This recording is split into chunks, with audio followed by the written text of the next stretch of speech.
नमस्कार विद्यार्थी मित्रांनो, स्वागत आहे आपलं BMS मराठी यूट्यूब चॅनलवर।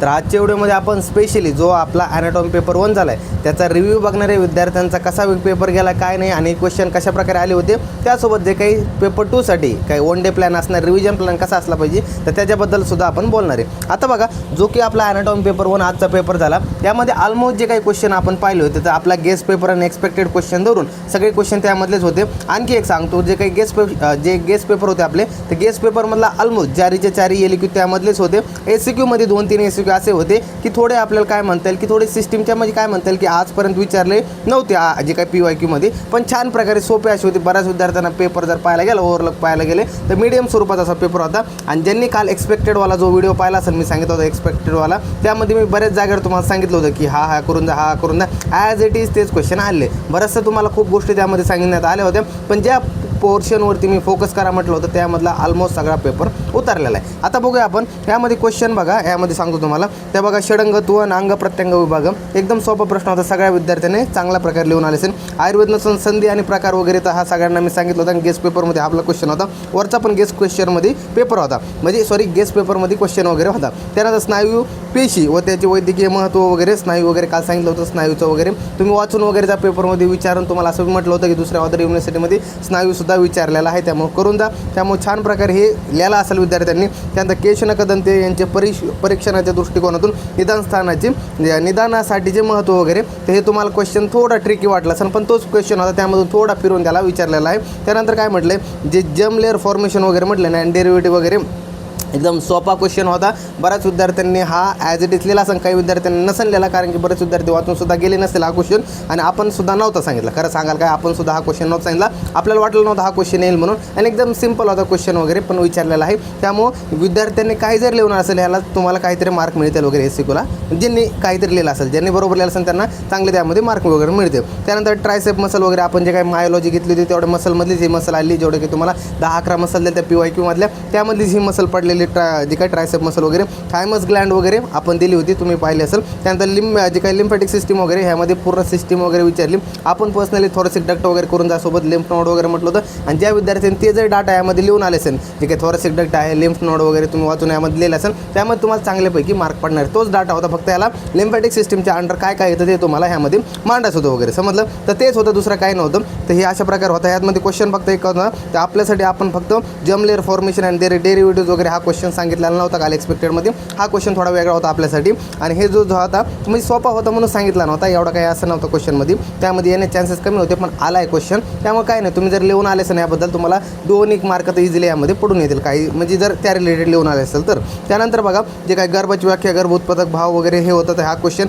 आपल्या गेस्ट पेपरमध्ये पण होता, सगळ्यांना माहिती आहे। फिमर PYQ नुसार विचारलेला आहे, शोल्डर जॉईंट PYQ जे, आणि स्पायनल कॉर्ड PYQ मध्ये तर विचारला आहे, सगळ्यांना माहिती होतं स्पायनल कॉर्ड वगैरे पेपरमध्ये येऊ शकतो वगैरे। अशा प्रकारे हा पेपर जर पाहायला गेला तर एक म्हणता येईल की मॉडरेट स्वरूपात थोडा पेपर होता, की जरा चांगल्या प्रकारे की पेपर एक्झामिनरने चांगल्या प्रकारे पेपर जरा एक्झामिनमध्ये चांगला पेपर बनवला आहे। थोडा मॉडरेट स्वरूपात पेपर असू शकतो विद्यार्थ्यासाठी, आणि होता पण जरा खूप विद्यार्थ्यांना जरा रिव्हिजन वगैरे कमी पडले असेल, त्यांचा अभ्यास सिलेबस कवर न झाला, त्यांच्यासाठी हार्ड पण वाटला असेल, पण पेपर पाहायला गेलं तर ओव्हरऑल सारा मॉडरेट स्वरूपात पेपर असा होता। आता बघूया आपण जे काही पेपर 2 असणार आपला, तर वन डे आपण प्लॅन कशा प्रकारे करायचा आपण, की आपल्याला जो काही आता एका दिवसामध्ये पेपर 2ला सिलेबस जास्त आहे ॲज कम्पेअर टू पेपर 1पेक्षा पेपर 2ला जरा हार्ड थोडा सिलेबस आहे, कारण पेपर 1मध्ये जरा सोपं होतं, पेपर 2मध्ये तर सोपं नाही, पेपर 2मध्ये मर्म आहे, स्रोत आहे, त्यामुळे खूप सारे ना डायजेस्टिव्ह सिस्टीम आहे, त्यामुळे आपल्या कशा प्रकारे आज अभ्यास करायचा याबद्दल आपण जाणून घेऊया। आता बघा, आपल्याकडे आजची रात्र असणार आहे, उद्याचा दिवस असणार आहे, फक्त एवढं, आणि परवा दिवशी जे काय असेल ते आपण रिव्हिजनसाठी टाईम ठेवूया, की जे काही आपला पेपरपर्यंत 12 वाजेपर्यंत टाईम असेल तो आपण रिव्हिजनसाठी ठेवूया। बरं,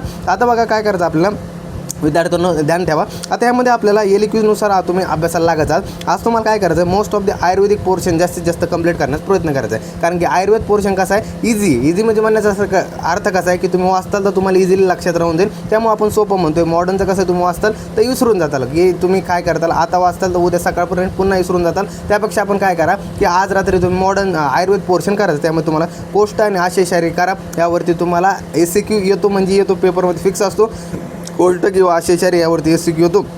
त्यानंतर प्रमाण शरीर ह्यावरतून 2 मार्काचे MCQ होतं, करून जा चांगल्या प्रकारे.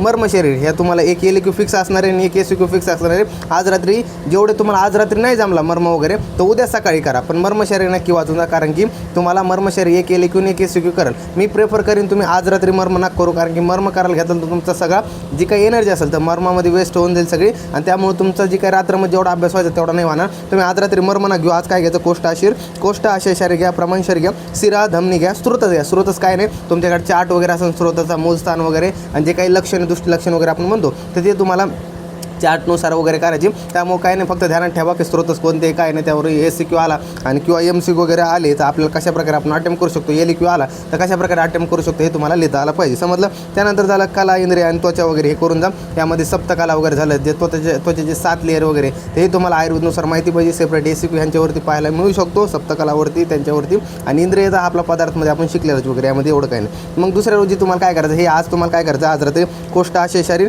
प्रमाण शरीर, शिरा धमनी स्रोतच, 3 हे काही शिरा धमनी आणि स्रोतच आहे. तिसरा LQ टॉपिक आणि चौथाच काय कला इंद्रिय आणि त्वचा, एवढं करायचं. उद्या सकाळी उठायचं तुम्हाला, सकाळी उठल्या काय करायचं की घ्यायचं मग डायजेस्टिव्ह सिस्टीम सकाळी 3 दिवसामध्ये दिवसाला ब्रेक करा, मॉर्निंग आफ्टरनून आणि इव्हनिंग. मॉर्निंगमध्ये सकाळी लवकर उठण्याचा प्रयत्न करा, त्यामध्ये डायजेस्टिव्ह सिस्टीम घ्या, कार्डिओव्हास्क्युलर सिस्टीम, त्यामध्ये पेरिकार्डियम वगैरे SQ विचारलं जातं, हार्ट वगैरे LQ विचारलं जातं, यापेक्षा बाहेर दुसरा आहे का तर नाही वगैरे, एवढं टॉपिक करा. त्यासोबत मर्म शारीरिक सकाळी मॉर्निंगमध्ये घ्या. तुमचे जवळपास 12 वाजेपर्यंत हे टॉपिक तुम्ही तिन्ही टॉपिक कवर करताल. मग नंतर 1-1.5 तासाचा रेस्ट घ्या, जेवण वगैरे करा, आराम करा, पुन्हा 2 वाजता लागा.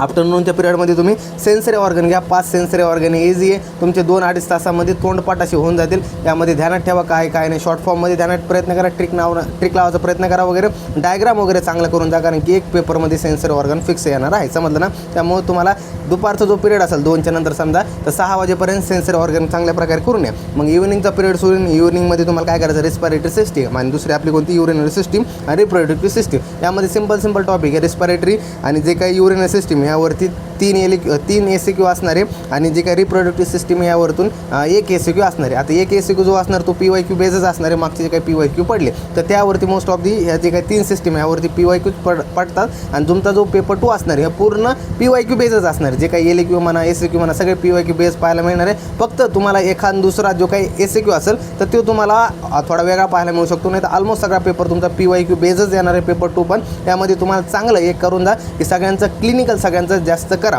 क्लिनिकल सगळ्या सिस्टीम जेवढ्या काय तुम्हाला माहिती सगळ्यांचं क्लिनिकल करून जा, आणि त्यासोबत जे काही मर्माचं आयुर्वेदिक महत्त्व वगैरे म्हणजे तुम्हाला लिहिता आलं पाहिजे. काय क्लिनिकल वगैरे सगळ्या प्रकारे तुम्हाला माहिती पाहिजे. जे काय मर्म म्हणा स्रोतस म्हणा यांचे सगळ्यांना तुम्हाला क्लिनिकल माहिती पाहिजे. आणि जर नसेल पेपरमध्ये विचारलं तरी पण तुम्हाला क्लिनिकल लिहून यायचं. का बरं, कारण तुम्हाला एक्स्ट्रा मार्क पडते, कारण की पेपर प्रेझेंटेशन थोडं वेगळं वगैरे पडतं. त्यामुळे तुम्ही चांगल्या प्रकारे जेवढे काही सिस्टीम वगैरे आपल्याला आहे हार्टचे वगैरे सगळ्यांचं तर क्लिनिकल बेस सगळ्यांचं चांगल्या प्रकारे करून जा. समजलं. अशा प्रकारे टोटल होता. आज रात्री आयुर्वेद पोर्शन जास्त कंप्लीट करा, आणि उद्या सकाळी उठल्यापासून मर्म घ्या, डायजेस्टिव्ह सिस्टीम घ्या. त्यानंतर झालं तर मग आपलं काय जो काही CVSचा पार्ट आहे तो घ्या, दुपारून सेन्सरी ऑर्गन घ्या, आणि जे काही उरलेल्या 3 सिस्टीम आहे ते रात्री वगैरे घ्या. तर त्यानुसार तुमचा रात्री म्हणजे 10-11 वाजेपर्यंत ऑलमोस्ट सिलेबस सगळा डन असेल. आणि त्यानंतर मग तुम्ही काय करा, मग पुन्हा एकदा रिव्हिजन करायला बसा. सकाळी 12 वाजायच्या आतमध्ये एक रिव्हिजन करून जा. पेपरच्या 1-1.5 तास अगोदर रिव्हिजन करत बसा.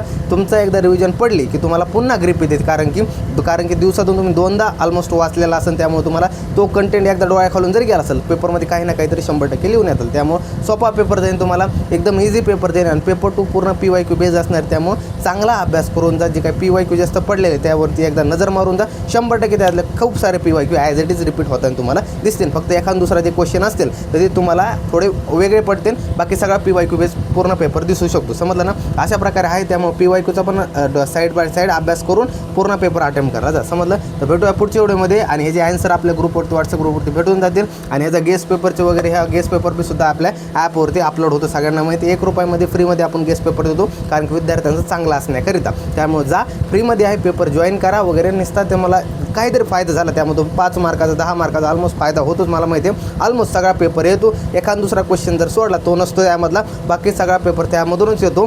तुम्हाला त्याचा फायदा होईल. जा, फ्रीमध्ये आहे, फायदा नक्की घ्या. एखाद दुसरा क्वेश्चन नवीन दिसला त्याचा नक्की अभ्यास करा गेस्ट पेपरमधला, आणि तेच तुम्हाला guest paper as it is तुम्हाला क्वेश्चन म्हणजे पेपरमध्ये पाहायला मिळू शकतं. समजलं. तर आपला ॲप डाउनलोड करा. आहे, ह्याच्या नोट्स वगैरे तुम्हाला बरेचसे जे फ्री मटेरियलमध्ये सुद्धा भेटून जाईल. आणखी कोणाची काही डाऊट असेल तर माझा पर्सनल नंबर आहे, व्हॉट्सअप ग्रुप जॉईन करा, टेलिग्राम ग्रुप जॉईन करा. आणि आपलं हे ॲप खूप विद्यार्थी पाहत आहे बरं नुसतं चॅनल, पण चॅनलला सबस्क्राईब करत नाही. तर खरंच मनाची तळतळीची विनंती की सगळ्यांनी चॅनलला सबस्क्राईब करा, कारण की एवढं आपण मेहनत घेतो, मी घेतो, तुम्ही घेतो, तर एक सबस्क्राईब तर बनता येणार यार. मग सगळ्यांनी एक सबस्क्राईब करा, कारण की व्ह्यूज असं पाहू नका फक्त की सबस्क्राईब वगैरे करा. आणि हे चॅनल तुमचं आहे आणि आपलं सगळ्यांचं मिळून चॅनल आहे, तर सगळ्यांना मराठी चॅनल ग्रो करूया आणि पुढं जाऊया, समजलं. तर भेटूया पुढच्या व्हिडिओमध्ये, तोपर्यंत धन्यवाद.